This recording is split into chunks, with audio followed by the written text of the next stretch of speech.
Es por eso que es importante ser cuidadoso con nuestros ojos.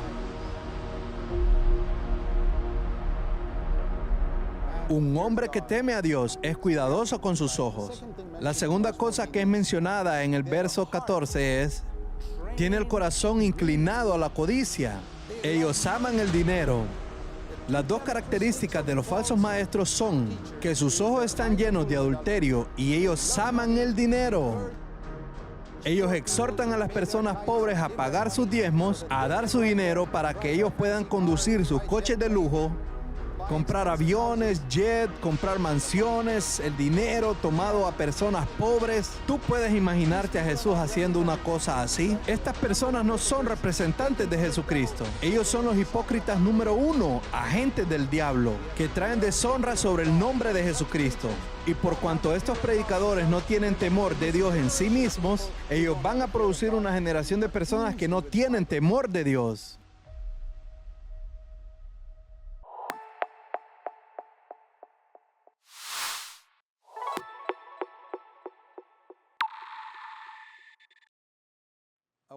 Quiero hablar hoy sobre la verdadera santidad. Existe una necesidad de reconocer la verdadera santidad y distinguir la falsa santidad. Lo mismo la santidad del Antiguo Testamento, que quedó por debajo del estándar de Dios. Yo creo que la mayoría de cristianos que conocí, cristianos nacidos de nuevo, o tienen miedo de la santidad o no saben nada sobre santidad. En verdad, ellos tienen miedo de esta palabra. Y esto se da porque el diablo tiene engañado a los cristianos, no dejando que ellos vean que la santidad en nuestro espíritu y en nuestro corazón es exactamente la misma cosa que es correspondiente a la salud de nuestro cuerpo. ¿Quién tiene miedo a la salud perfecta? ¿Por qué deberíamos tener miedo a la perfecta santidad? Porque nosotros no percibimos el estrago que el pecado hace dentro de nosotros. Así como yo conocí personas que padecían cáncer y nunca descubrieron la enfermedad, hasta 2 o 3 años después, que ya había producido un montón de trastornos dentro de su cuerpo. Si nosotros estamos heridos exteriormente, nosotros percibimos eso. Pero lo que acontece por dentro, nosotros a veces no lo percibimos. El pecado es así. Una de las grandes cosas que todos los cristianos precisan ver es que el pecado es la enfermedad del alma. Y así como a ti te gustaría estar libre de todas las enfermedades, si tú eres sensato, también quieres estar libre de todos los pecados. Y así como tú percibes que la enfermedad solo produce destrucción en tu cuerpo, tú tienes que entender que todo pecado que toleras en tu vida te está destruyendo por dentro. El efecto completo de esto tú lo percibirás solamente al final, cuando estés delante de Jesucristo, en el día del juicio, cuando ya será demasiado tarde. Y el diablo sabe esto. Por eso, él se esfuerza en cegar a los cristianos a esta realidad. Entonces, la santidad no es algo a lo que deberíamos de tener miedo, sino algo que nosotros deberíamos anhelar. Mira el montón de dinero que gastas y el esfuerzo que gastas en estar saludable. Si nosotros gastásemos un 10% de ese esfuerzo y tiempo para ser santos, todos nosotros lo seríamos y mucho más de los que somos ahora. Vamos a 1 de Pedro 1:15. Aquí dice hasta el versículo 17, como aquel que os llamó es santo, sé también vosotros santo en toda vuestra manera de vivir. Todas las partes de mi vida deben ser caracterizadas por la santidad, porque aquel que me llamó es santo. Los hijos deben ser como los padres. Verso 16, porque escrito está, sed santos porque yo soy santo. Y el verso 17, y si invocáis por Padre a aquel que, sin acepción de personas, juzga según la obra de cada uno, conducíos en temor todo el tiempo de vuestra peregrinación. Temor, el temor del Señor es muy, muy importante si nosotros queremos buscar la santidad. Antes de ir adelante, déjame explicar la diferencia entre tentación y pecado. Pues muchas personas están confundidas en esta área. Si un pensamiento pasa por tu cabeza, eso es tentación. Cuando tú cedes a eso en tu mente, es pecado. Santiago 1, verso 14, allí se explica la diferencia entre tentación y pecado. Santiago 1, verso 14 dice, cada uno es tentado cuando es atraído y seducido por su propia concupiscencia. Esta palabra concupiscencia significa intenso deseo.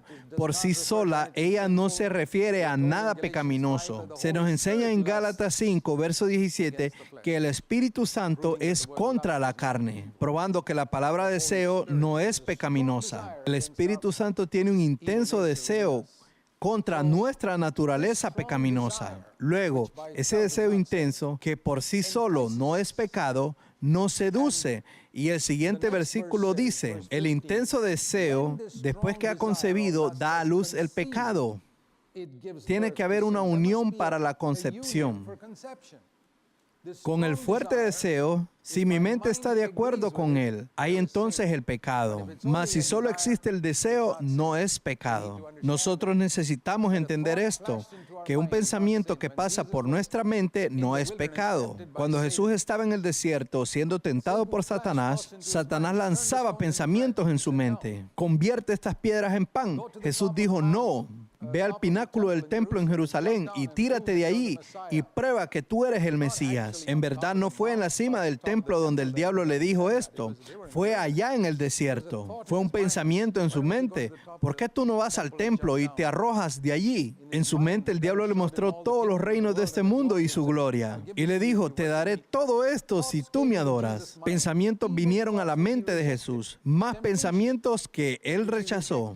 Tentación que él rechazó. Entonces nosotros no tenemos que condenarnos si un pensamiento aparece en nuestra mente, aunque sea el pensamiento más maligno e inimaginable. Nosotros no podemos evitar eso mientras nosotros vivamos en esta tierra. Si tú rechazas esto en tu mente, entonces no hay concepción. Pero si tu mente acepta eso y dice, sí, me gusta esto, en aquel momento hay una concepción y el pecado nace. Es como una joven pura y virgen andando por una calle. Nosotros somos llamados la novia virgen de Cristo. Es por eso que uso esta representación. Y ahí al otro lado de la calle hay 3 hombres jóvenes y atractivos. El mundo, la carne y el diablo intentando atraerla. Y él invita a esa joven y le dice, ven.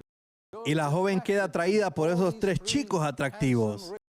Pero ella dice no. Entonces no hay concepción. ¿Ella se sintió atraída?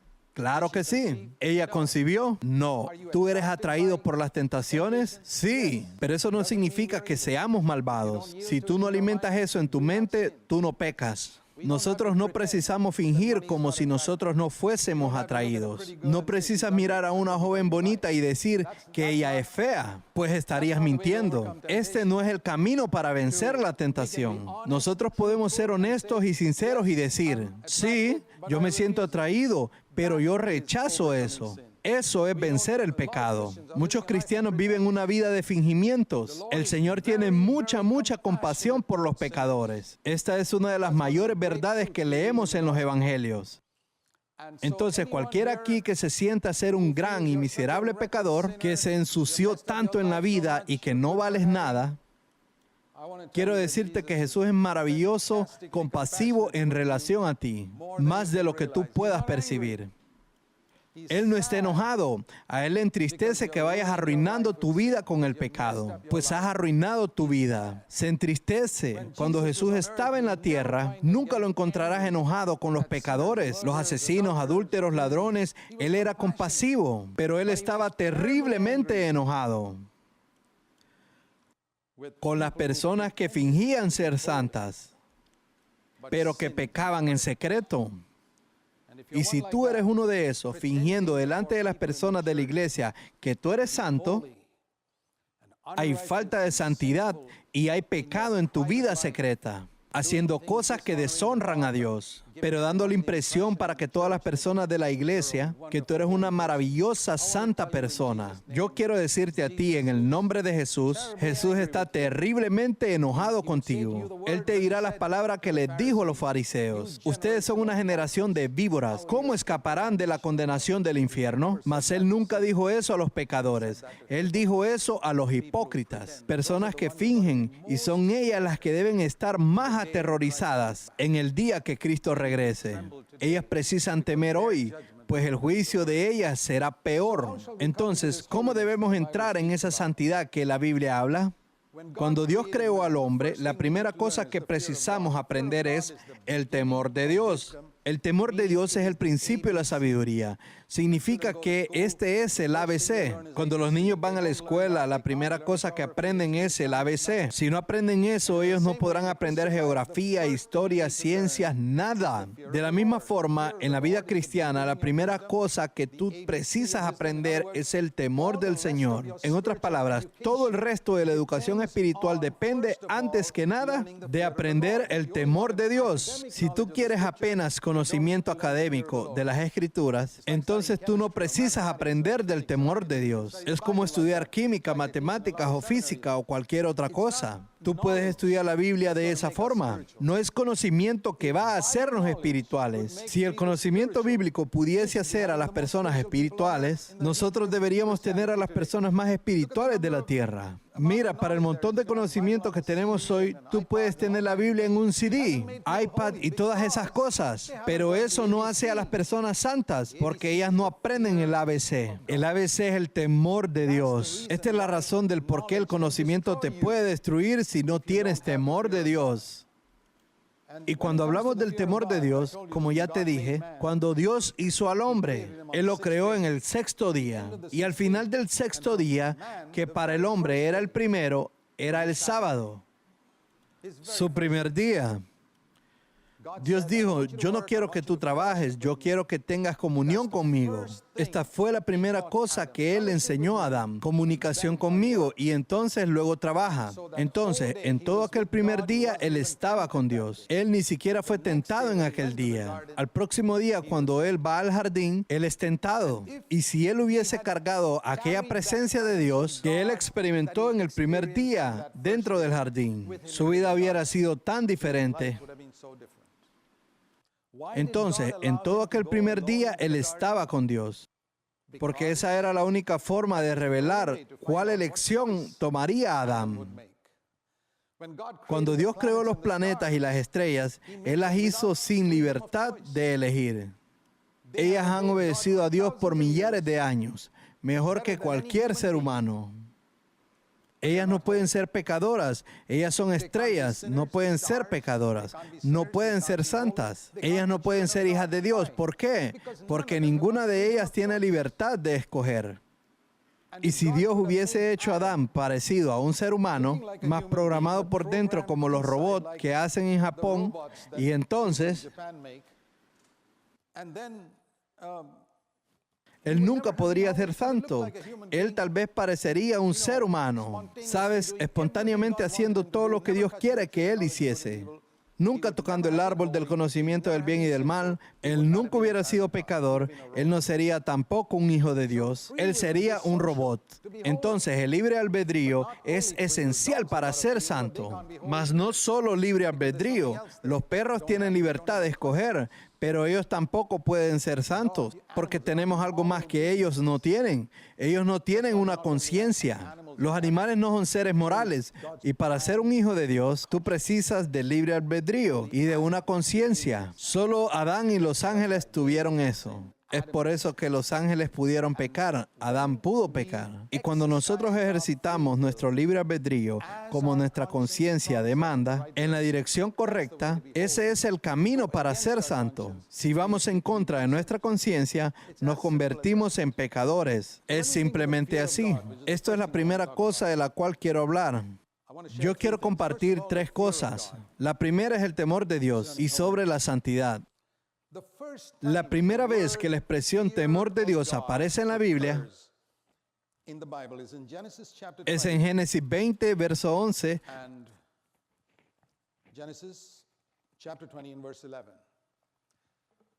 donde Abraham acaba de contar una mentira, diciendo que Sara, su esposa, era hermana suya, para que él pudiese salvar su propia vida. Y el rey descubrió eso más tarde y le pregunta a Abraham, ¿por qué le había dicho aquella mentira? Y Abraham responde en Génesis 20, verso 11, porque yo pensé, ciertamente no hay temor de Dios en este lugar, y ellos me matarán por causa de mi mujer. Esta es la primera vez que la expresión temor de Dios aparece en la Biblia. Y esto es interesante porque estaba relacionado al pecado sexual. Abraham tenía miedo de que aquellas personas pecasen sexualmente contra su esposa. Y él se refiere a eso como ausencia de temor de Dios. Donde no hay temor de Dios, hay abundancia de pecado sexual. Entonces, cuando se dice que el temor del Señor es el principio de la sabiduría, esta es una de las primeras áreas donde nosotros tenemos que aprender el ABC. Porque todos los seres humanos son tentados en esta área desde muy jóvenes. Una vez pregunté al Señor, ¿por qué permite, Señor, que el deseo sexual se inicie tan temprano en niños pequeños, cuando ellos tienen 12 o 13 años? Cuando ellos aún no pueden casarse, por lo menos hasta dentro de 10 años o más. ¿Por qué el Señor no deja a las personas en relación con esto ser como si fuesen bebés hasta cuando ellos tienen cerca de los 20 años? Y entonces, cuando ellos pudieran casarse, dejar que el deseo sexual viniese sobre ellos, eso los protegería de un montón de problemas durante la adolescencia a ellos. Dios, en su gran sabiduría, nos permitió tener intensos deseos sexuales desde cuando comenzamos la adolescencia. Y la respuesta que recibí del Señor fue porque yo quiero que el hombre venza eso antes de casarse. Si tú no vences eso antes de casarte, las oportunidades son muy pequeñas de que tú puedas vencer eso después de estar casado. Porque el deseo es tan intenso. Es por eso que es pecado para las personas que no son casadas tener cualquier contacto tipo sexual. Es la prueba más clara de que ellos no temen a Dios de ninguna manera. No me importa a qué iglesia ellos vayan. No me importa qué tipo de actividades cristianas ellos estén involucrados. Ellos no temen a Dios, ellos no conocen el ABC. Este es el área donde Dios va a probar a cada hombre. Y si ese hombre es probado en esa área, es porque siente lujuria hacia una mujer que está vestida de forma inmoral y provocativa. Es absolutamente justo de parte de Dios castigar a aquella mujer que tienta a aquel hombre por vestirse de esa manera. Entonces, ese es un área donde las hermanas precisan ser muy cuidadosas. Yo quiero decirle a todas ustedes, hermanas, en el nombre de Jesús, con mucho amor, como un padre se lo diría a ustedes, no causen más problemas a los hombres de los que ellos ya están enfrentando en el mundo en esta área.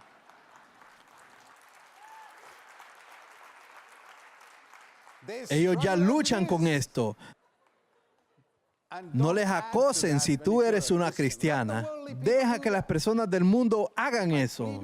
Yo les pido a ustedes, en el nombre de Jesús, cambien la forma que tienen de vestirse, de forma que tú te vistas de una manera que honres a Dios y no de la forma en que esas modelos y celebridades se visten.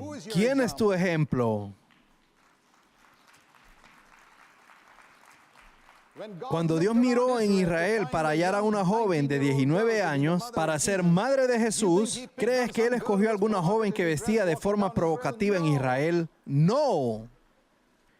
Él buscó una joven piadosa, a María. Pregúntate a ti misma, joven hermana, si tú hubieses vivido en Israel, ¿Dios te habría escogido a ti? Esta es una excelente pregunta. Es un área muy importante.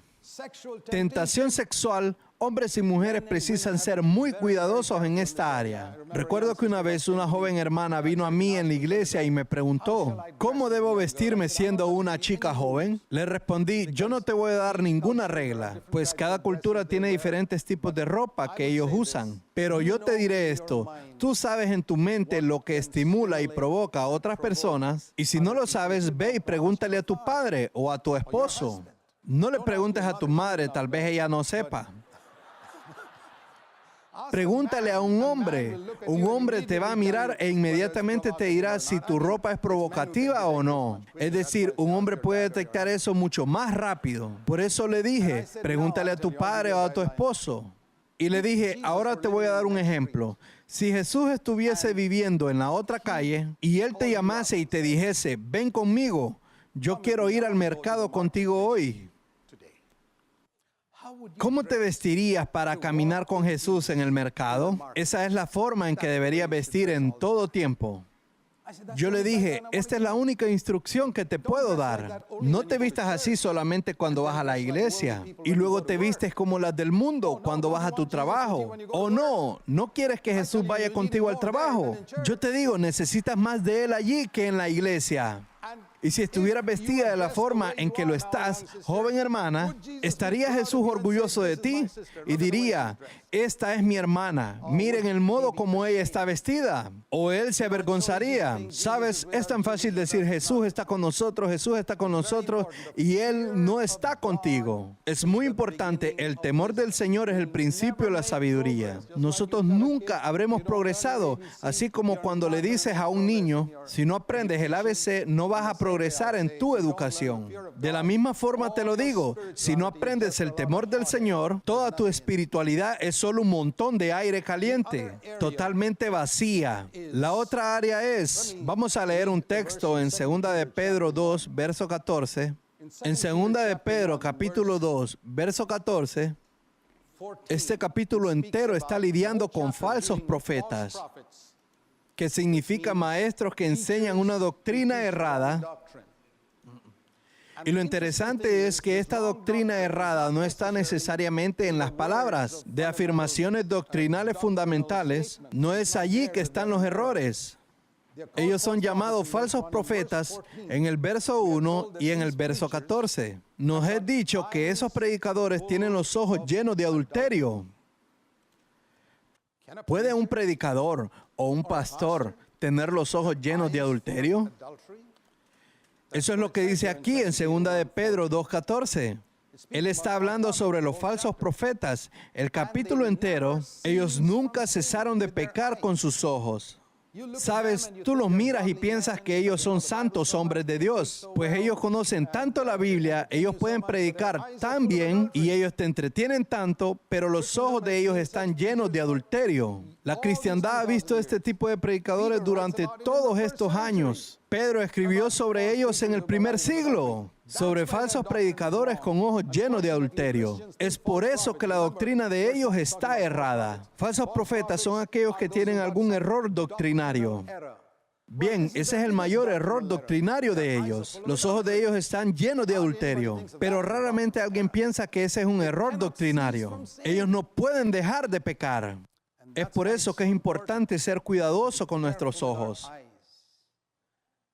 Un hombre que teme a Dios es cuidadoso con sus ojos.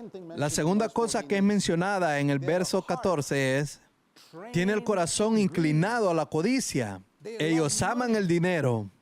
Las dos características de los falsos maestros son que sus ojos están llenos de adulterio y ellos aman el dinero. Ellos exhortan a las personas pobres a pagar sus diezmos, a dar su dinero para que ellos puedan conducir sus coches de lujo, comprar aviones, jet, comprar mansiones, el dinero tomado a personas pobres. ¿Tú puedes imaginarte a Jesús haciendo una cosa así? Estas personas no son representantes de Jesucristo. Ellos son los hipócritas número 1, agentes del diablo, que traen deshonra sobre el nombre de Jesucristo. Y por cuanto estos predicadores no tienen temor de Dios en sí mismos, ellos van a producir una generación de personas que no tienen temor de Dios, aunque estén llenos del conocimiento de la palabra. ¿Quién tiene el mayor conocimiento bíblico del mundo? El diablo. Eso no lo hace espiritual, ni el conocimiento bíblico va a hacerte a ti espiritual. Entonces, por favor, ten esto en mente. La otra área donde el temor de Dios es probado, en Santiago 1, versículo 26. Santiago 1, versículo 26. Este es un verso maravilloso. Santiago 1, versículo 26 dice: si alguno se cree religioso, en otras palabras, si él piensa que es una persona muy espiritual y no refrena su lengua, sino que engaña su propio corazón, la religión de tal es vana. Y déjame parafrasear el resto del verso: todo su cristianismo vale cero. Bien, no sé cuántas personas creen esto. Si tú no consigues controlar tu lengua, puede que seas predicador, músico, obrero, pastor, sea lo que seas, tu cristianismo vale cero. ¿Qué tipo de cristianismo vas a pasar a otras personas? Este es el área donde nosotros tenemos que aprender el temor de Dios en el uso de nuestros ojos y en el uso de nuestra lengua. Tal vez digas: ¿y qué puedo hacer? Yo no tengo dominio propio. Yo quiero controlar mi lengua, mas no lo consigo. Bien, ¿cómo es que cuando tienes un matrimonio de visita en tu casa, tú no gritas a tu esposa o esposo? ¿Cómo es eso? ¿Cómo es que desarrollas de una hora para otra el dominio propio? Es una mentira decir que no tienes dominio propio. La razón es que no tienes dominio propio, es que tú no temes a Dios. Tú le tienes miedo a un matrimonio de tu iglesia, sentados allí en tu sofá. Entonces estás cuidadoso sobre cómo le hablas a uno y a otro en la casa. Pero una vez que esas personas se van, y tú piensas que la casa está vacía, pero Jesús aún está allí. Y dices: oh Jesús, ¿y quién se preocupa con él? Y entonces regresas a tu comportamiento habitual entre marido y mujer. ¿Tú puedes percibir cuánto nos engañamos a nosotros mismos cuando decimos que Cristo es la cabeza de nuestro hogar? No lo es. Tú no reconoces su presencia. Tienes temor de aquellas dos personas que vinieron de visita a tu casa, mucho más de lo que temes a Dios, que está todo el tiempo allí. Cuando Dios hizo a Adán, su primer día fue un día vivido en la presencia de Dios. Y eso es lo que precisamos desarrollar, el sentido de la presencia de Dios. Donde quiera que tú vas, Señor, tú me ves en todo tiempo. Jesús dijo, leemos en Hechos 2, verso 25. Él dice que el Señor está siempre delante de mí. Y todo el tiempo Él vivió en la presencia del Padre. Y es así como debemos vivir. Ese es el significado del temor de Dios. En el libro de Santiago, capítulo 3 y verso 6. Santiago 3:6 dice que nuestra lengua es como un fuego, un mundo lleno de pecado. La lengua es un fuego, un mundo de maldad. Está puesta entre nuestros miembros y contamina todo el cuerpo. Un poco después, en el verso 8 dice, pero ningún hombre puede domar la lengua. Ninguno puede dominar la lengua. Se dice que nosotros domamos leones y elefantes, pero ninguno puede domar la lengua. Y esa es la cosa significativa que aconteció en el día de Pentecostés, en el día en que el Espíritu Santo vino sobre las personas y las llenó. Leemos en Hechos de los Apóstoles, capítulo 2, por qué los discípulos estaban esperando en aquel aposento alto. En Pentecostés el Espíritu Santo vino y llenó a ellos por dentro. Y esta fue la primera marca que apareció allá, en Hechos 2, verso 3. Y se les aparecieron lenguas repartidas como de fuego, asentándose sobre cada una de ellos. Bien, yo no estoy hablando sobre lo que está escrito en el próximo versículo, de hablar en otras lenguas. Yo estoy hablando aquí de hablar debidamente en nuestra lengua materna, primeramente. Y esta lengua simboliza que el Espíritu Santo iría a tomar control ahora de esta lengua, que una vez estaba bajo el fuego del infierno, como leímos en Santiago 3, y que ahora es colocada bajo el fuego del Espíritu Santo. Esta lengua sería purificada. Esta es la primera señal de ser lleno del Espíritu Santo. Las personas me preguntan, ¿cuál es la señal de ser lleno del Espíritu Santo? Bueno, es el control de tu lengua materna. Si tú no tienes controlada tu lengua materna y hablas en otras lenguas, eso es inútil. Y eso es lo que está aconteciendo en muchas iglesias hoy. Ellos alaban a Dios en otras lenguas el domingo a la mañana y luego le gritan a sus esposas en lengua materna el domingo en la tarde. Yo digo, eso es un engaño. Eso no es plenitud del Espíritu. La plenitud del Espíritu nos dará control sobre nuestros ojos y control sobre nuestras lenguas. Y es así que nosotros aprendemos del temor del Señor. La segunda cosa que yo quiero mencionar es la gracia de Dios. El temor de Dios es un concepto del Nuevo Testamento. Bien, antes de continuar, déjame mostrarte este versículo. Segunda de Corintios 7, verso 1, dice, perfeccionando la santidad. Mira la última parte de este verso. Perfeccionando la santidad en el temor de Dios. El temor de Dios es un concepto del Nuevo Testamento. También, como nosotros tememos a Dios, nos purificamos de las impurezas que encontramos en nuestras propias vidas. La gracia de Dios, lo primero que hace por nosotros es mencionado en Efesios 1, verso 7. En Efesios 1, 7, leemos que tenemos por la gracia perdón de pecados. Redención por su sangre, el perdón de pecados según las riquezas de su gracia. Y nuestro primer problema es la culpa de nuestra vida pasada. Es preciso ser purificado completamente. Y para eso nosotros tenemos la sangre de Jesucristo, según las riquezas de la gracia de Dios. La sangre borra el pasado. Puedes estar absolutamente seguros que si te vuelves hacia Cristo hoy y le dices, Señor, yo cometí todos los pecados inimaginables. En este momento, si te arrepientes y crees que la sangre de Jesús fue derramada por tus pecados, todo tu pecado puede ser por su sangre borrado en un momento. Tu registro puede ser limpiado. Maravilloso mensaje de la salvación. Por esto, no se detiene allí, va más allá, como dice Romanos 6, verso 14. Lo que la gracia puede hacer por nosotros. En Romanos 6, verso 14, leemos la próxima cosa que la gracia hace por nosotros. El pecado no se enseñoreará de vosotros. Mira, ese es nuestro segundo problema. Aunque nuestros pecados del pasado estén perdonados, si el pecado aún está controlando mi vida, controlando mis ojos, controlando mi lengua, mis actitudes con las demás personas, yo soy un esclavo y debería ser un esclavo de Cristo, mas soy esclavo del pecado. Y digo, Señor, ¿hay alguna libertad de este pecado? Es decir, cuando yo estoy predicando el Evangelio para uno no cristiano que no conoce nada del Evangelio y yo le digo, ¿tú sabes que Jesús puede perdonar todos tus pecados en un momento? Y él me pregunta, pero Señor, ¿y esta ira? ¿Jesús me va a libertar de esta ira? ¿Jesús me libertará de este deseo de ver pornografía? Y entonces, si yo tengo victoria en esas áreas, le digo, bueno, Jesús no puede hacer eso, pero Él perdona todos tus pecados. Él dirá, yo no quiero este evangelio, gracias. ¿Es tu culpa que Jesús perdona tus pecados? Pero claro, Él es muy débil respecto a la ira. O estos gigantes de Canaán que son demasiado fuertes para nuestro Dios. Eso es mentira. Jesús te puede hacer señorear sobre el pecado. El pecado puede estar debajo de tus pies. Tú no recibes esto porque no crees, tú no buscas.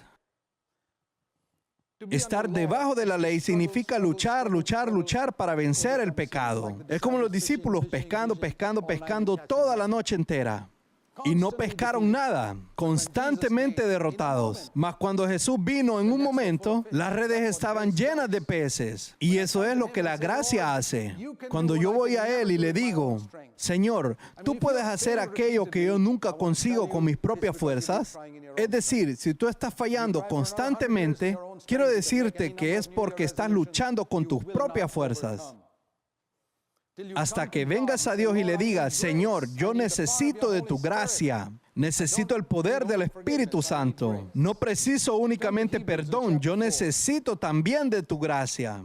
Mira en Hebreos 4, verso 15.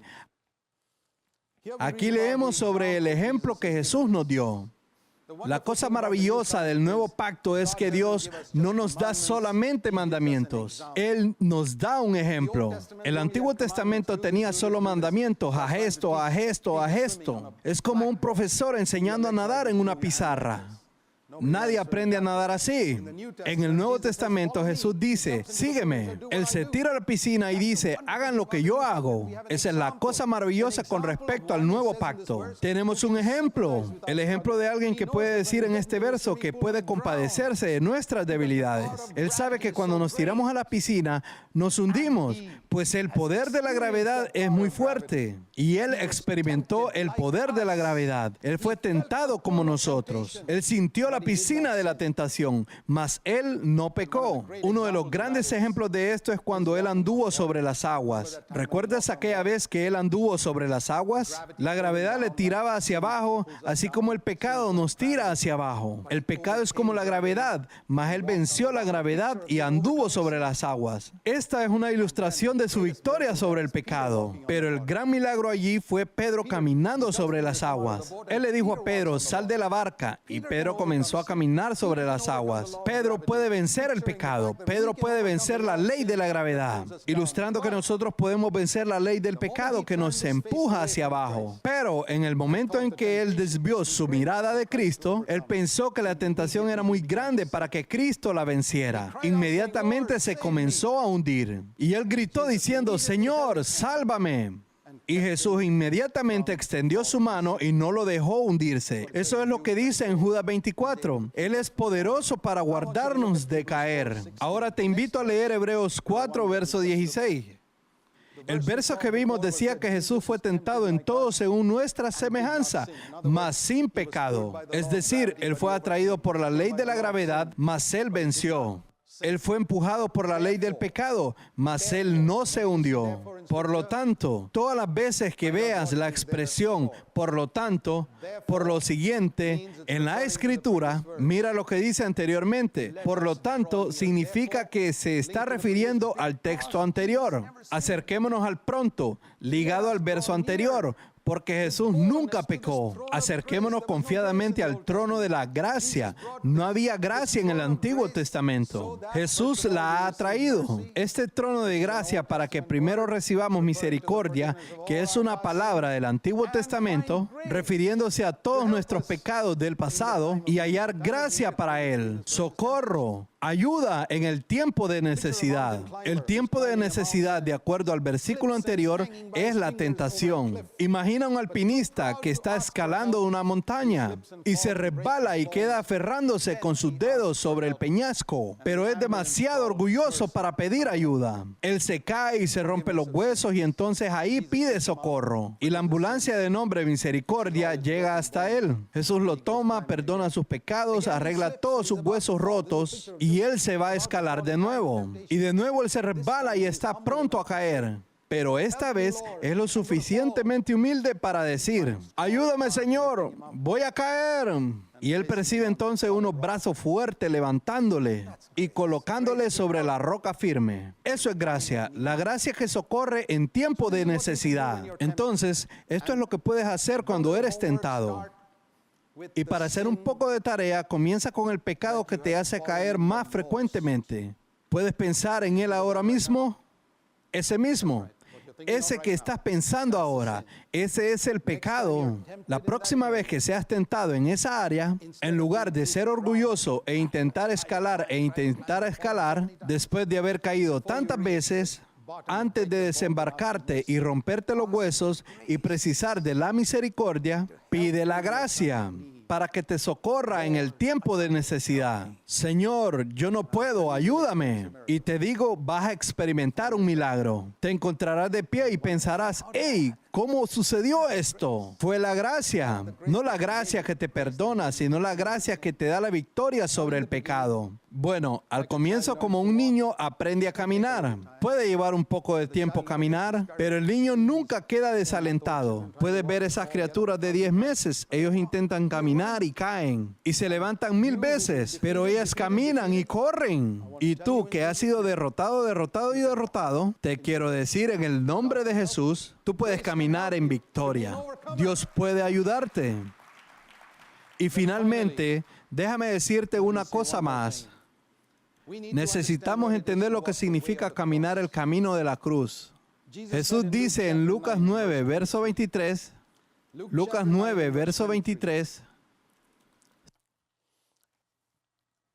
Si alguno, Él se lo estaba diciendo a todos ellos, Él lo está diciendo a todos nosotros hoy. Si alguno quiere venir en pos de mí, tú quieres ir en pos de Jesús, tienes un solo camino. Niéguese a sí mismo. Tome su cruz cada día y síganme. Si los cristianos no entienden el temor de Dios, no entienden lo que la gracia de Dios puede hacer, lo que significa cargar la cruz, y es esto lo que quiero explicarles a ustedes en palabras bien simples. En Juan 6, versículo 38. Este es un verso que yo llamo de la autobiografía en una de las líneas de la vida de Jesús. Él está contando toda la historia de su vida en una frase. He descendido del cielo y Señor, ¿qué es lo que hiciste en la tierra? ¿Qué has venido a hacer? Muchos dirán, Él vino para morir en la cruz. No vine a hacer mi propia voluntad. Aquí está mi voluntad. Aquí está la voluntad de Dios. No para hacer mi voluntad, sino la voluntad del que me envió. Es ahí que Él murió a su propia voluntad. Él cargó la cruz todos los días por 33 años. Esta es la cruz que Él pide que llevemos. Nosotros no tenemos que ser crucificados físicamente, pero todos los días, muchas veces, tú tienes el deseo de hacer lo que tú quisieras, de hablar con alguien de la manera que tú quieres hablar, de mirar para donde tú quieres mirar. Y ahí tú ves que la voluntad de Dios es diferente. Y si quieres morir, puedes seguir a Jesús. Y el Espíritu Santo es quien nos enseña el temor de Dios. El Espíritu Santo es aquel que nos da la gracia de Dios. Y el Espíritu Santo es aquel que te dará la fuerza para negar tu voluntad propia, para decir no a tu propia voluntad y hacer la voluntad de Dios. Este es el único camino para seguir a Jesús. Y en la medida en que nosotros hacemos esto, percibimos que somos perfeccionados en santidad interior. Esto traerá salud espiritual para nuestras vidas. Te sentirás como una persona espiritualmente saludable. No tengas miedo de la perfecta santidad. Oremos juntos. Inclinemos nuestros rostros delante de Dios. Si Dios te habló, Él respeta tu dignidad como ser humano.